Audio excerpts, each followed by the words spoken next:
Сега за студентите. Преписването по време на изпит е често явление. Ползването на пищови от своя страна датира от 8 век, показва справка в историята. Днес, след празника, наш екип провери кои са най-използваните начини да препишеш по време на изпит.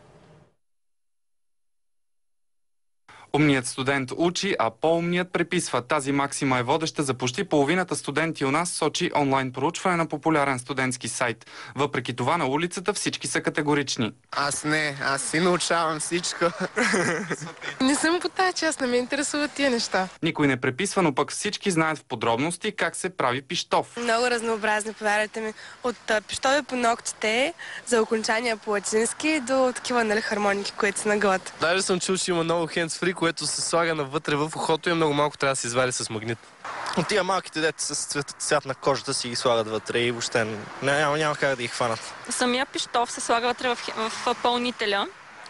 След това пишеш с него, нали? В смисъл, аз не съм го правила, но от колежка и съм виждала как така преписват. Преписването е стар занаят. Първообраз на пищова е патентован още през 8 век от Карл Велики. Неграмотният крал на франките винаги носил в джоба си листче със своето име и подпис. 13 века по-късно технологиите позволяват почти всичко.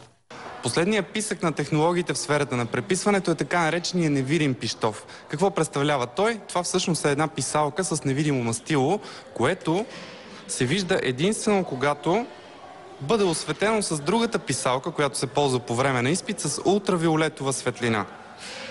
Така виждаме какво сме написали и ползваме нашия пищов.